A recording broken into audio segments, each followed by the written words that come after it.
Hello students, स्वागत है आपका अपने यूट्यूब चैनल में। आज की वीडियो के अंदर अपने बात करते हैं ट्रेनी मैट एग्रीकल्चर का जो ओल्ड पेपर है उसके बारे में। यानी ये एनएससी के थ्रू जो वैकेंसी है वो करवाई जाती है, जिसके अंदर +2 लेवल और BSc agriculture, MSc agriculture basis पे भर्तियां हैं वो निकलती हैं। तो ये जो आज अपने बात करेंगे इसमें ट्रेनी मैट एग्रीकल्चर का आपको दिखाई दे रहा है यहाँ पर पेपर है। तो उसके अंदर प्रश्नों की कुल संख्या होती है, यानी टोटल 100 क्वेश्चन होते हैं। इसके अंदर 2 घंटे का टाइम मिलता है और ये जो पेपर होता है वो +2 एग्रीकल्चर बेस पर होता है, यानी +2 एग्रीकल्चर वाले स्टूडेंट इसको अप्लाई कर सकते हैं। ठीक है। और इसके अंदर जो 100 क्वेश्चन हैं उनमें से क्या है कि कुछ एक जो क्वेश्चन हैं 15-20 क्वेश्चन हैं वो साइंस से आते हैं, यानी जो आपके +2 एग्रीकल्चर के अंदर बायोलॉजी और केमिस्ट्री जो लगती है उसी पर बेस होते हैं। और जो बाकी जो क्वेश्चन बच गए यानी लगभग 75 या फिर 80 जो क्वेश्चन है, 75 से 80 क्वेश्चन है वो नॉर्मल एग्रीकल्चर के आते हैं, जो आपके +1 और +2 के अंदर जो बुक लगती है एग्रीकल्चर की उनमें से पूछे जाते हैं, या फिर बेसिक एग्रीकल्चर के क्वेश्चन होते हैं। तो ये जो वैकेंसी है वो लगभग हर साल निकलती है, एनएससी के द्वारा निकाली जाती है। और इसके अंदर जो क्वालिफ़िकेशन है वो यही है कि +2 एग्रीकल्चर होना ज़रूरी है। तो +2 एग्रीकल्चर पास आउट जो स्टूडेंट हैं वो इसको अप्लाई कर सकते हैं। तो आगे इसके अंदर अपने जानते हैं कि किस प्रकार के इसमें क्वेश्चन पूछे जाते हैं, किस प्रकार का पेपर होता है।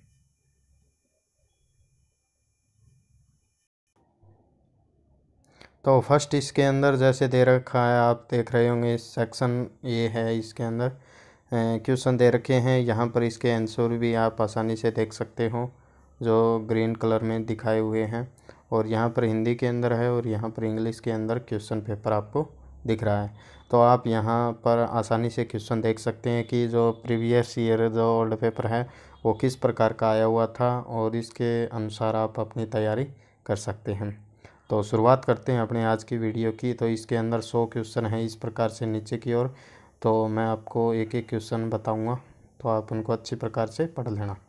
तो इसमें दिया हुआ है कि यानी क्ले पार्टिकल का डायमीटर पूछा है, चिकनी मृदा का कण विन्यास कितना होता है, यानी उनका साइज क्या होता है। तो ये तो सिंपल सी बात है, 0.002 mm से कम ही होता है। ठीक है, यानी 0.002 mm से जिनका कम होगा वो क्ले पार्टिकल्स होते हैं, और 0.0002 mm से जिनका कम होता है वो ह्यूमस के कण होते हैं। ठीक है, और इनसे जो बड़े होते हैं वो मुख्य रूप से दोमट मृदा यानी जिसको सिल्ट कहा जाता है, और जो बलुई मिट्टी होती है, कोर्स सैंड जो होती है, सैंड या कोर्स सैंड होती है, उनके कण पाए जाते हैं। तो इस प्रकार के जो नॉर्मल जो क्वेश्चन हैं वो पूछे जाते हैं। सेकंड क्वेश्चन है, अनाज वाली फसल जो मृदा अम्लता के प्रति सर्वाधिक संवेदनशील है।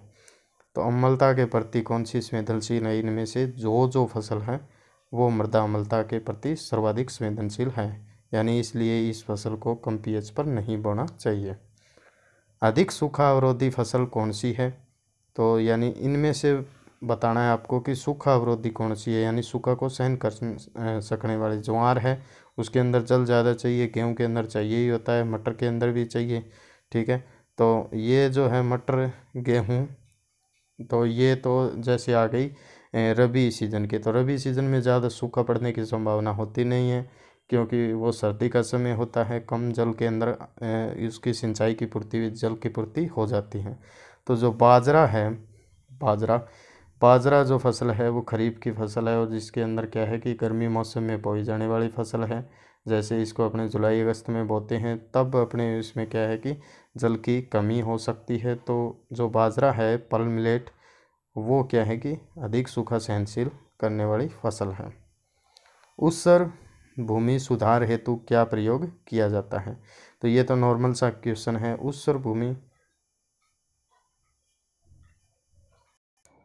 ऊसर भूमि का यहाँ पर ये आप आसानी से देख सकते हो कि इसके अंदर दिया हुआ what is use for reclamation of user soil.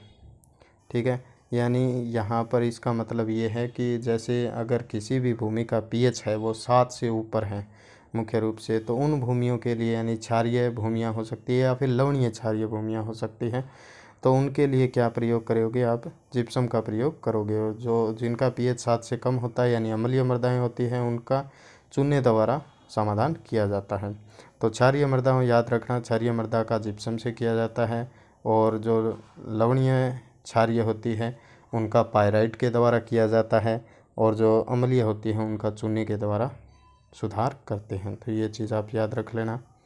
आगे है लैंगरहैंस के द्वीप, यानी ये चीज़ें है यहाँ पर पूछा गया है कि ये किसके अंदर पाई जाती हैं। तो ये एक पार्ट है पैंक्रियाज का, यानी बायोलॉजी का क्वेश्चन है, पैंक्रियाज का एक पार्ट है लैंगरहैंस के द्वीप। ठीक है। आगे है प्रतिमूत्रलता हार्मोन, यानी एडीएच है, किस प्रकार का हार्मोन है? तो वैसोप्रेसिन प्रकार का यानी टाइप्स का हार्मोन होता है।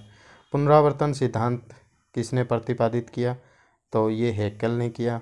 अम्लीय भूमियों के लिए अधिक प्रभावी उर्वरक कौन सा है?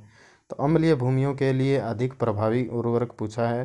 तो इसके अंदर क्या होता है कि आपको क्वेश्चन को आसानी से समझना है उसको कि किस प्रकार का क्वेश्चन पूछा है। तो अम्लीय भूमियों के लिए अधिक प्रभावी उर्वरक का मतलब है ऐसा कोई फर्टिलाइज़र होना चाहिए जिसका प्रभाव अम्लीय भूमियों में पीएच पर इस प्रकार से न पड़े कि वो पीएच को और कम कर दे। अगर मान लो किसी भी मिट्टी का पीएच 6 है, तो अगर अपने अम्लीय उर्वरक का प्रयोग करें तो वो अम्लीय उर्वरक अपना प्रभाव दर्शाएगा उसके अंदर और पीएच को और कम कर देगा, 5.5 कर देगा। ठीक है।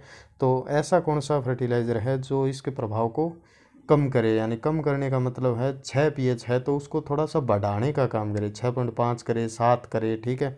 जिससे क्या है कि अपने सभी फसलों का उत्पादन ले सकें। तो जो रॉक फॉस्फेट होता है, रॉक फॉस्फेट एक फॉस्फेटिक फर्टिलाइज़र है, फॉस्फोरस देने का काम करता है। जो क्या है कि जो फॉस्फेटिक फर्टिलाइज़र होते हैं उनमें से थर्ड जो होता है, यानी कि ये न तो जल के अंदर घुलनशील है न ही साइट्रिक एसिड के अंदर घुलनशील होता है। तो ये उस प्रकृति का है, और ये उदासीन प्रकृति का होने के कारण, ये उदासीन प्रकृति का होता है, कहने का मतलब है ये किसी भी मिट्टी में प्रयोग कर सकते हैं। अगर मिट्टी का पीएच 8 है तो ये मिट्टी के पीएच 8 ही बना रहेगा उसका, ये डालने पर ये कम ज़्यादा नहीं करेगा। ठीक है।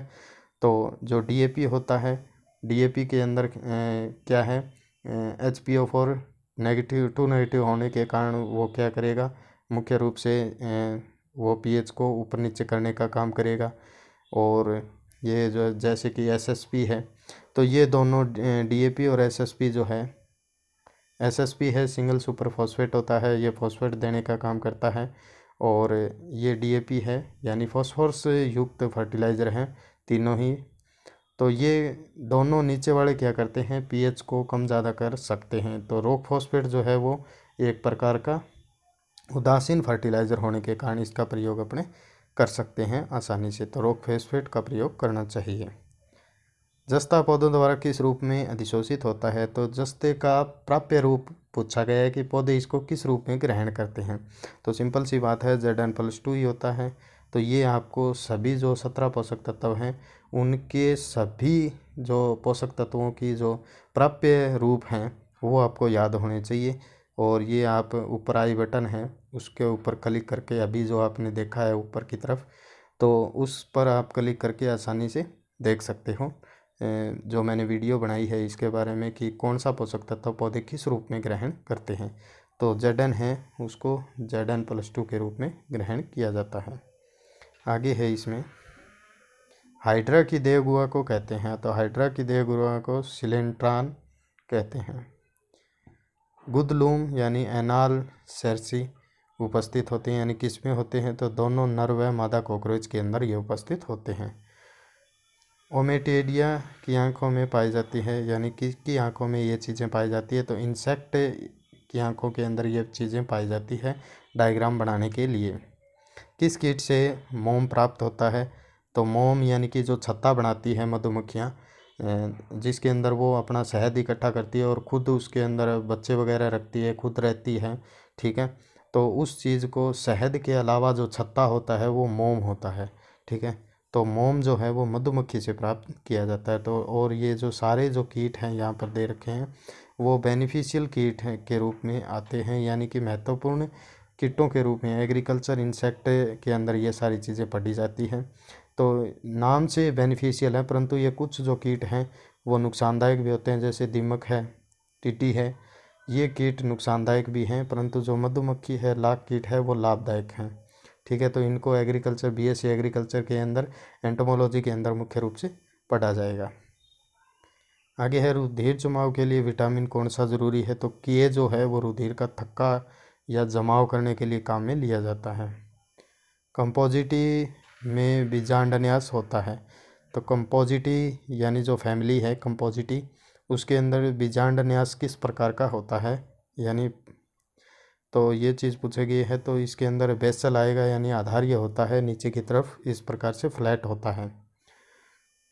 एक बीजपत्रियों का स्पष्ट लक्षण जो लिलिएसी के पुष्प दिखाते हैं वो क्या है, त्रिभागी पुष्प, 3 भागों में विभक्त पुष्प पाया जाता है एक बीजपत्री पौधों के अंदर। ठीक है,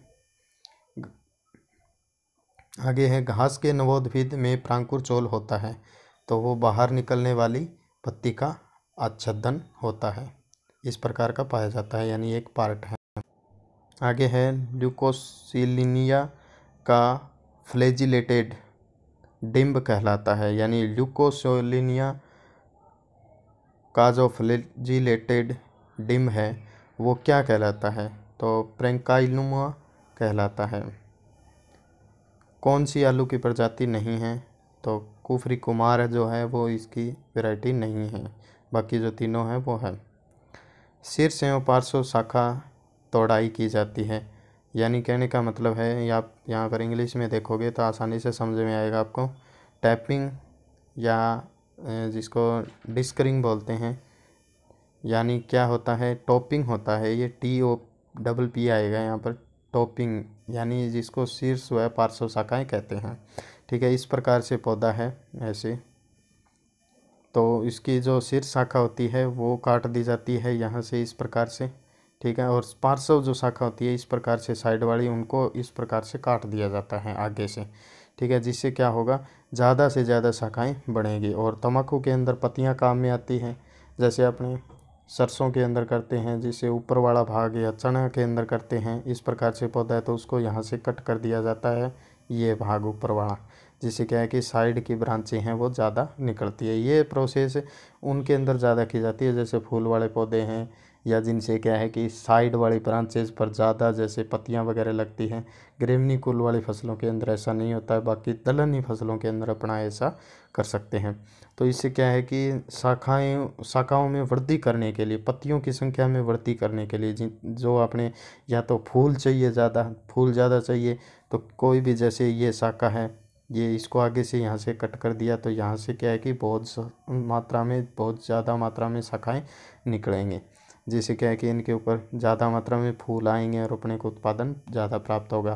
तो ये तो फूलों के लिए हो गए, या फिर पत्तियों के लिए अगर अपने चाहें तो पत्तियों के लिए, यानी आगे से कट करेंगे तो ज़्यादा से ज़्यादा ब्रांचेज निकलेंगे, जिससे वहाँ पर पत्ती ज़्यादा बढ़ेंगे।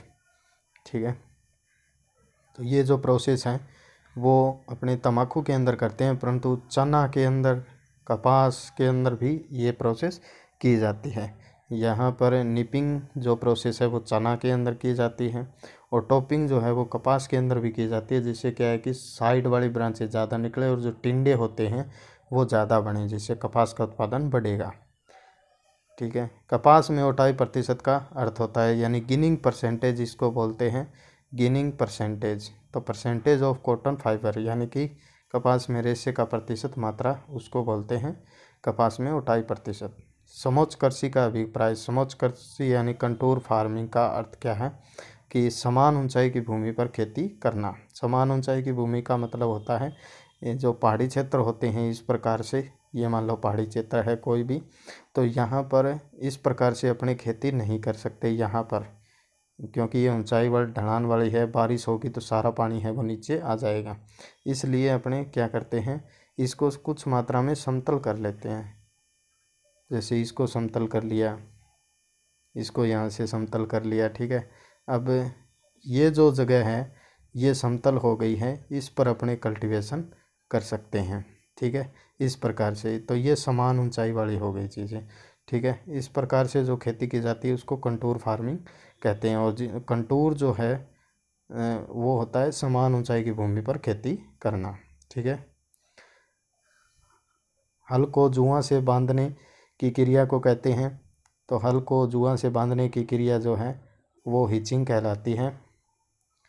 किस तत्व की कमी से गोभी में व्हिपटेल बीमारी हो जाती है? तो गोभी में व्हिपटेल जो डिजीज़ होती है वो इम्पोर्टेंट डिजीज़ है, जिसे काफ़ी नुकसान भी होता है गोभी की फसल में। तो मोलिब्डेनम के कारण ऐसा होता है। तो जो पोषक तत्वों से होने वाली डिजीज़ हैं वो आप कुछ फसलों के लिए याद कर लें, जिससे क्या है कि ये बहुत बार पूछी जाती हैं ये चीज़ें। अगला है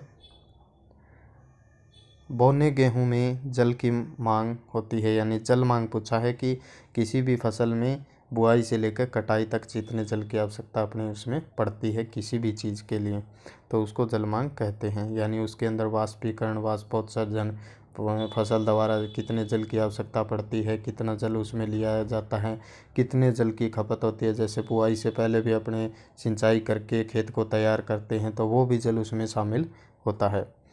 और तो यानी यहाँ पर आंसर इसका दिया है 25 से 30 सेंटीमीटर, यानी 250 से 300 mm जल की आवश्यकता होती है प्रति हेक्टेयर।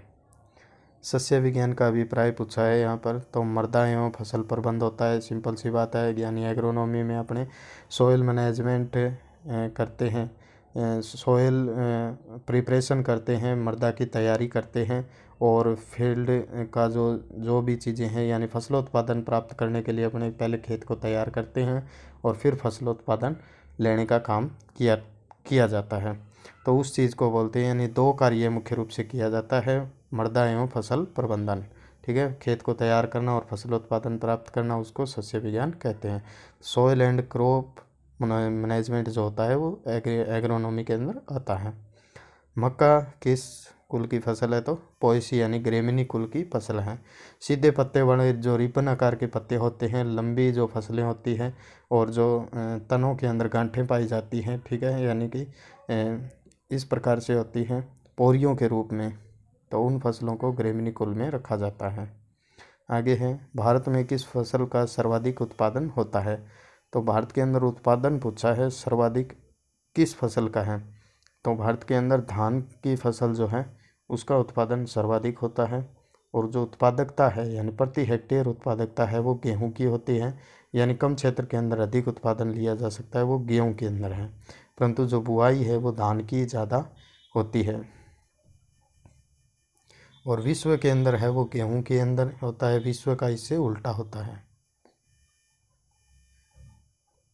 कौन सा सुमेलित नहीं है? तो सुमेलित यानी कि इसके अंदर देखना है कि कौन सा ये वर्ग है, लेपिडोप्टेरा, एमीप्टेरा, कोलियोप्टेरा, एटेरिकोटा, ठीक है। तो इसके आगे जो तितली, दीमक, बीटल, लेपिस्मा दे रखा है ये कीटों के नाम हैं। तो कौन सा सुमेलित नहीं है? तो हेमीप्टेरा है, दीमक, ठीक है, ये इसमें सुमेलित नहीं है। कीटों में आमाशय भाग है तो जिसको मध्यांतर बोलते हैं, मिडगेट, वहाँ पर पाया जाता है। बाजरा बोने का समय? तो बाजरा बोने का समय अगस्त होता है, यानी कि मुख्य रूप से जुलाई अगस्त के अंदर बाजरे को बोते हैं अपने। बरसीम की बुआई का समय? बरसीम की बुआई का समय अक्टूबर होता है, यानी ये रबी की फसल है, रबी मौसम में बोई जाने वाली, और बाजरा है वो खरीफ मौसम की फसल है। चने की ओटाई की जाती है? चने की ओटाई यानी निपिंग, जो मैंने ऊपर भी आपको बताया था कि चने के अंदर निपिंग प्रोसेस है वो की जाती है। तो निपिंग का मतलब होता है शाखाओं को बढ़ाने के लिए, यानी कि साइड वाली जो ब्रांचेज हैं उनकी बढ़ती ज़्यादा करने के लिए। साइड वाली ब्रांचेज जितनी ज़्यादा होंगी और उनके ऊपर जो फलियां हैं वो भी उतनी ज़्यादा लगेंगी, और फलियों जितनी ज़्यादा लगेगी तो उनमें दाने भी हैं वो भी ज़्यादा बढ़ेंगे। तो इसलिए जो चने की ओटाई जो है यानी निपिंग जो प्रोसेस है, इंग्लिश में याद रखिएगा निपिंग, तो वो है पार्श्व शाखाएं बढ़ाने के लिए की जाती है। भंडारण में आलू के अंकुरण का कारण है, यानी कि आलू के अंदर अंकुरण किस प्रकार से होता है या किस लिए होता है? तो जिब्रेलिन हार्मोन है उसके लिए उत्तरदायी होता है।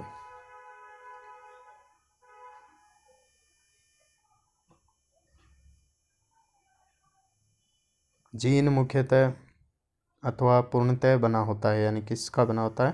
तो डीएनए होता है। कुछ पुष्प दिन में खिलते हैं और रात में बंद हो जाते हैं, इन्हें क्या कहा जाता है? तो इन्हें अपने फोटोनेस्टिक कहा जाता है। मत्स्य एवं मत्स्य पालन का अध्ययन कहलाता है। तो मत्स्य एवं मत्स्य पालन यानी study of fishes and fish culture is known as, तो इसको बोलते हैं एक्थियोलॉजी कहा जाता है। ठीक है, यानी फिशरीज का अध्ययन करना एक्थियोलॉजी कहलाता है। कठफोड़वा पक्षी का वर्ग होता है, ये पीसी फार्मिस होता है। सोलेनम ट्यूबरोसम का कंद होता है, तो रूपांतरित तना होता है। तो ये चीज़ आप याद रख लेना, रूपांतरित तना होता है। जो आलू होता है अपने खाते हैं वो रूपांतरित तना होता है, न कि वो जड़ होता है। ठीक है, यानी तना होता है वो उसके अंदर खाद्य जो पदार्थ हैं यानी कि जो कार्बोहाइड्रेट स्टार्च हैं वो एक जगह पर इकट्ठे होकर तना है वो फूल जाता है, जिसे अपने खाने के काम में लेते हैं। ठीक है, सरसों के पौधे का पुष्पक्रम होता है। तो सरसों के पौधे का जो पुष्पक्रम होता है वो एसिमाक्सी होता है, यानी रिसेमस होता है। पर परागण का संपादन होता है, तो पर परागण भिन्न पौधों के परागण से होता है। ठीक है, पर परागण तो अलग अलग पौधों पर ही हो पाएगा। आगे है अर्धव्यासीय या आर्य संवहन मंडल किसके अंदर पाया जाता है? तो ये सारी जो चीज़ें हैं, संवहन मंडल जो अगर नाम आता है कहीं पर, वो जड़ों के अंदर ही पाया जाता है। तो जल को इधर उधर ले जाने हेतु प्रयोग में आता है। फ्लोएम जाइलम की जो स्ट्रक्चर होती है, तो जड़ों के अंदर ये सिस्टम पाया जाता है। सिंघाड़े के फल में जो कांटे होते हैं वे परिवर्तित हैं, यानी सेपल्स के रूप में परिवर्तित होते हैं। निम्नलिखित में प्याज की उस किस्म को पहचाने जो बरसात में होती है। तो N53 जो नासिक जो जिसको बोलते हैं नासिक 53 वो किस्म है। आगे है शकरकंद में अधिकांशतः किस भाग को मनुष्य खाता है? तो शकरकंद जो होती है वो जड़ वाली फसल है, तो जो जड़ है उसकी खाने योग्य होती है। निम्नलिखित में से कौन सी वल्ब यानी कंदीय फसल होती है? वल्ब यानी कि जैसे लहसुन है और प्याज है वो वल्ब वाली फसल होती हैं। सलक्कंद जिसको बोलते हैं, सलक यानी कि एक के ऊपर एक इस प्रकार से जुड़े हुए होते हैं। निम्नलिखित में से कौन सी कोल फसल है? कोल क्रॉप यानी कि जो गोभी वर्गीय जिसको बोलते हैं तो वो कोल क्रॉप कहलाती है। तो गांठ गोभी जो है वो कोल क्रॉप के अंदर आती है। खरबूज किस कुल आएगा यहाँ पर, किस कुल से संबंधित है? यानी मस्क मेलन जो है वो किस कुल से संबंधित है? तो जितनी भी बेल वाली जो सब्जियाँ होती हैं, बेल वाली जितनी भी सब्जियाँ जैसे करेला है, लौकी है, टिंडा है, ठीक है, तोरई है, करेला जो भी है, खरबूज है, तरबूजा है, ये सारी जो चीज़ें हैं वो कुकुरबिटेसी के अंदर ही आती है। तो जितनी भी बेल वाली है वो सारी कुकुरबिटेसी के अंदर आती हैं, और ये जायद सीजन की क्रॉप्स होती हैं। सारी बेल वाली जायद के अंदर सारी बेल वाली क्रॉप्स हैं उनको लगाया जाता है।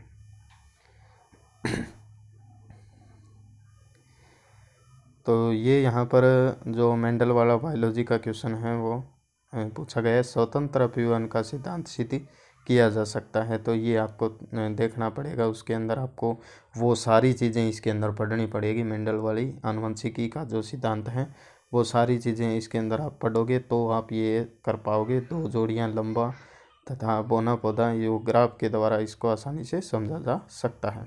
तो ये बायोलॉजी का क्वेश्चन है। आगे है भोजन प्रकाश एवं स्थान के लिए तीव्र स्पर्धा होती है पौधों में जो क्या है निकट संबंधी जातियों के और एक समान आवास में उगती हों, यानी एक पास जो उगती हैं।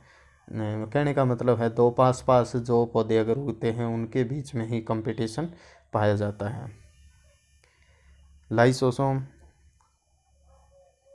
लाइसोसोम के भंडार गृह होते हैं। जलापगटनी एंजाइम्स को कहा जाता है।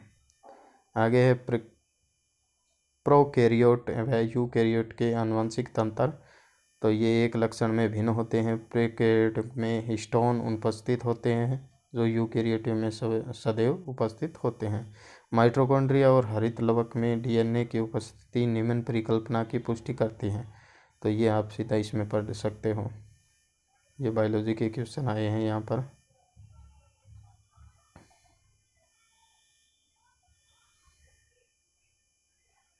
ये आप यहाँ पर क्वेश्चन सारे देख सकते हो।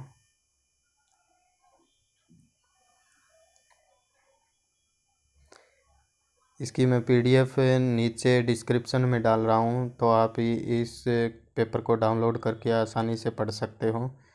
आपको वीडियो देखने की भी आवश्यकता नहीं पड़ेगी। इसके अंदर आगे जो 61वां क्वेश्चन दे रखा है 61, इनमें से कौन हार्मोन माता के शिशु स्तनपान के समय दूध निकालने हेतु उद्दीप्त करता है? तो दूध निकालने हेतु ऑक्सीटोसिन होता है। ठीक है, दुग्ध को निकालने हेतु यानी कि ये उत्प्रेरित करता है, और जो प्रोलैक्टिन है उसके द्वारा दुग्ध है वो स्रावित होता है। तो ऑक्सीटोसिन जो हार्मोन है वो दुग्ध स्राव हेतु प्रेरित करता है। तो ये चीज़ आप याद रखना, यानी माता के शिशु स्तनपान के समय दुग्ध निकालने हेतु उद्दीप्त करता है, यानी उसको प्रभावित करता है, तो वो ऑक्सीटोसिन हार्मोन होगा। मल्च बनाने की विधि सहायक होती है, तो आर्द्रता संरक्षण में होती है। तो ये याद रखना, यानी मल्चिंग जो होती है, मल्चिंग करते हैं यानी किसी भी कृत्रिम तंत्र द्वारा अपने या चादर वगैरह से, तिरपाल वगैरह से, या फिर चूना वगैरह से, या फिर किसी घास वगैरह से भूमि को ढका जाता है ताकि नमी संरक्षित रह सके और वो पौधों के काम में ले जा सके, यानी वाष्पीकरण की दर को कम से कम किया जा सके। तो आर्द्रता संरक्षण की एक विधि है ये। ठीक है, यानी मृदा नमी को संरक्षित रखने की। विषम पर्णीय पौधे पाए जाते हैं, तो जड़ित परंतु पल्लवी जलोद्भिद के रूप में, यानी जल में उगने वाले पौधे। ये इस प्रकार से बायोलॉजी के कुछ क्वेश्चन दिए हुए हैं, ये आप पढ़ सकते हो। मैंने पहले ही आपको बताया था कि कुछ साइंस के क्वेश्चन इसमें इंक्लूड होते हैं।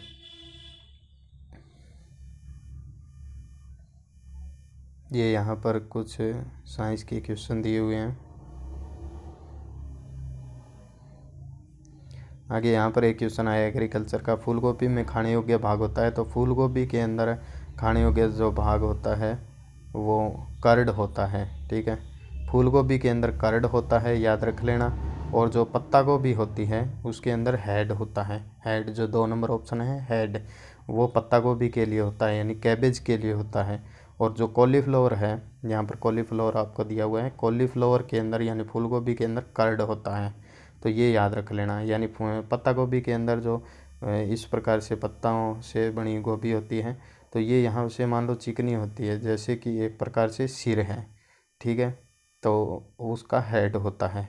और जो फूल गोभी होती हैं वो थोड़ी इस प्रकार से अलग होती है, अलग टाइप है, उबड़ खाबड़ होती है। ठीक है, इस प्रकार से, तो उसका होता है कर्ड, ये कर्ड होता है। ठीक है, याद रह जाएगा। आगे है प्रकाशानुवर्तन का प्रदर्शन करने के लिए प्रयोगी उपकरण है। तो प्रकाशानुवर्तन कक्ष होता है। सूर्यानुवर्तन मान लो, यानी जिस तरफ सूर्य की किरणें होंगी उसी तरफ वो पौधा है वो मुड़ जाता है। गेहूं में सिंचाई के लिए सबसे आवश्यक क्रांतिक अवस्था, तो क्राउन रूट इनिशिएशन होता है। ताज मूल सिर जड़ बनते समय, यानी कि ये 21 दिन के अंदर आती है, बुआई के 21 दिन बाद में ये स्टेज आती है। इसके अंदर क्या है कि शीर्ष जड़ें हैं वो बनना शुरू हो जाती है। इस पर सिंचाई करना बहुत ही ज़रूरी होता है। अगर एक सिंचाई का जल अपने पास मौजूद है तो भी इस पर करें, 2 सिंचाई का है तो भी इस क्रांतिक अवस्था पर सिंचाई करनी चाहिए। ये बहुत इम्पोर्टेंट क्वेश्चन है कि गेहूँ की क्रांतिक अवस्था। जीवन का आरंभ कैम्ब्रियन में हुआ। ठीक है, आगे है पौधे प्राणियों से भिन्न हैं, तो ये स्वपोषित होने के कारण अलग होते हैं। ठीक है, ये अपना भोजन है खुद बनाते हैं। ये आगे बायोलॉजी के क्वेश्चन है कुछ आपके, तो आप इनमें से आसानी से देख सकते हो, वीडियो को पॉज करके देख सकते हो। आगे है इसमें उस सब्जी को पहचानो जिसमें लोहे की मात्रा सबसे अधिक पाई जाती है। तो लोहे की मात्रा यानी आयरन की मात्रा किस में पाई जाती है ज़्यादा? वैसे पालक में भी पाई जाती है, धनिया में भी पाई जाती है, प्याज में भी होती है और मेथी में भी होती है। तो सर्वाधिक पूछिए तो सर्वाधिक जो होती है तो वो मेथी के अंदर, मेथी की पत्तियों के अंदर पाई जाती है। पालक में भी होती है, करौंदा में भी होती है। ठीक है, निम्न में से सब्जी व फल में विटामिन ए सबसे अधिक पाई जाती है। तो विटामिन ए जो है वो गाजर के अंदर पाई जाती है। याद रख लेना, विटामिन ए के लिए गाजर है वो अच्छा स्रोत होता है। गोभी के फूल में ब्लैक हार्ट निम्नलिखित में से किस तत्व की कमी से होता है। तो मैंने ऊपर जो क्वेश्चन आया था फूल गोभी में, वो क्या है, मोलिब्डेनम के कारण, ठीक है, तो वही टेल डिजीज़ होती है। तो ये भी है, ब्लैक हार्ट जो है वो भी ब्राउन के कारण होता है। लेग्यूम सब्जियों को किस अवयव का धनी माना गया है।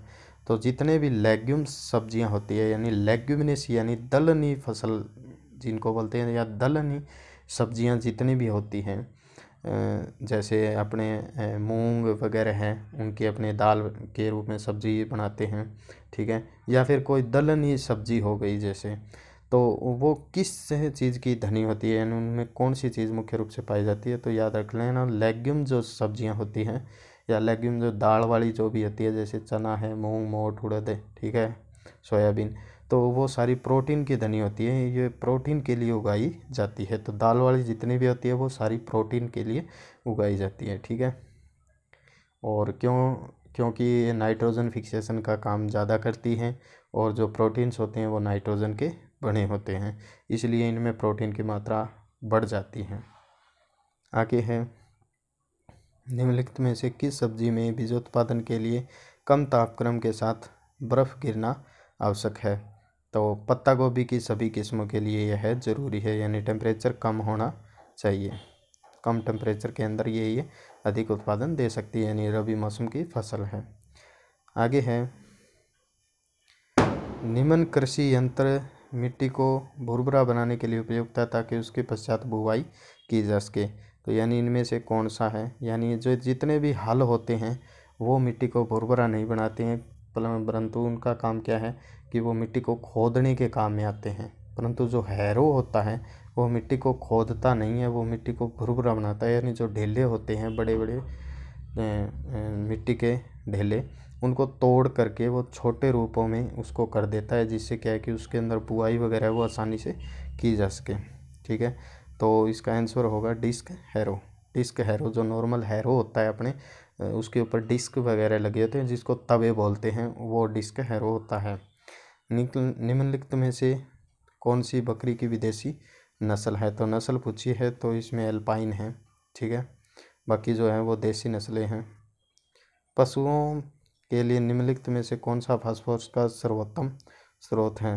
तो गेहूँ की भूसी जो है, तो यानी कि जो जिसको अपने तूड़ी बोलते हैं, सरप्लस जो होता है, अनाज अपने काटते हैं और उसके बाद में गेहूँ अलग हो जाता है, और जो बचता है तूड़ी जो पशुओं को खिलाने के काम में आती है, तो उसको गेहूँ की भूसी कहा जाता है। तो जो गेहूँ की भूसी जो होती है वो फास्फोरस का सर्वोत्तम स्रोत होती है, यानी उसके अंदर फास्फोरस पाया जाता है, परंतु उसमें प्रोटीन जो है वो बिल्कुल नहीं होता है। तो गेहूँ की भूसी के अंदर प्रोटीन की मात्रा है वो बिल्कुल नहीं पाई जाती है। आगे है, इसमें निम्नलिखित में से कौन कार्बोहाइड्रेट का सर्वोत्तम स्रोत है। तो कार्बोहाइड्रेट का सर्वोत्तम स्रोत पूछा है तो इसमें सीरा होगा, यानी मोलसेस होता है। आगे है, शारीरिक भाग जो भैंस में नहीं पाया जाता। तो भैंस के अंदर गल कंबल जो है वो नहीं पाया जाता है।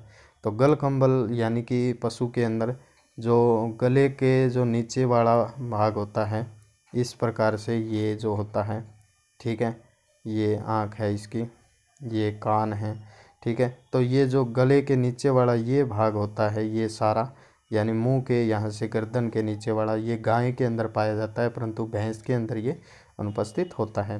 तो भैंस के अंदर अनुपस्थित होने वाला भाग है गलकंबल। आगे है, एक बीज पत्री तनों में अदस त्वचा होती है, तो दृढ़ोतकीय होती है। निम्नलिखित में से किस वृक्ष के छाल वल्क रसदारू व अंतःकाष्ठ में विभेदन नहीं पाया जाता। तो वो है खजूर।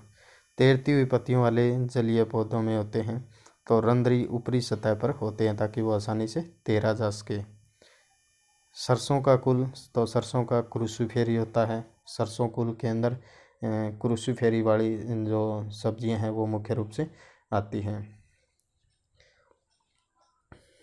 ये आगे बायोलॉजी के इसमें 99 नंबर क्वेश्चन है, मृदा कणों का बढ़ते हुए आकार के अनुसार क्रम है। तो बढ़ते हुए आकार के अनुसार क्रम यानी पहले छोटी छोटी कण आएंगे, फिर उसके बाद में बड़े, फिर उसके बाद में बड़े। तो छोटे छोटे यहाँ पर आपको दे रखे हैं, जैसे बालू पहला ऑप्शन है बालू, तो बालू के जो कण हैं वो बड़े होते हैं। बालू से छोटे दोमट के होते हैं, और उससे छोटे कले के होते हैं, और उससे छोटे ह्यूमस के होते हैं। तो यहाँ पर ह्यूमस दिया हुआ नहीं है, तो सबसे छोटे कले के होते हैं। तो कले यानी कि यहाँ पर लिखा हुआ है चिकनी मिट्टी, तो चिकनी मिट्टी सेकंड में दिया हुआ है, फिर बालू दिया हुआ है, तो ये गलत है। फिर यहाँ पर दिया हुआ है गाद यानी कि दोमट मिट्टी, फिर चिकनी मिट्टी, ये भी गलत है।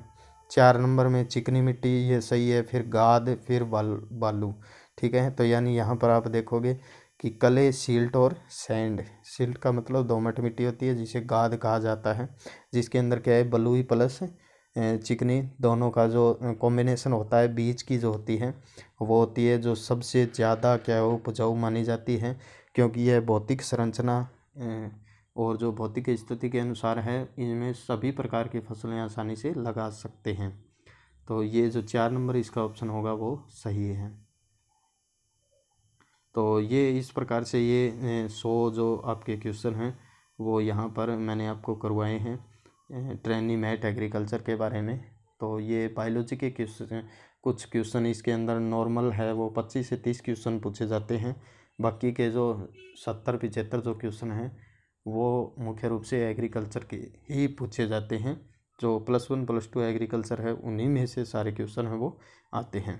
तो आप इसको अच्छी प्रकार से रिवाइज़ कीजिए। इसकी PDF है, मैं डिस्क्रिप्शन में डाल दूँगा, आप वहाँ से इसको आसानी से देख सकते हो। तो धन्यवाद।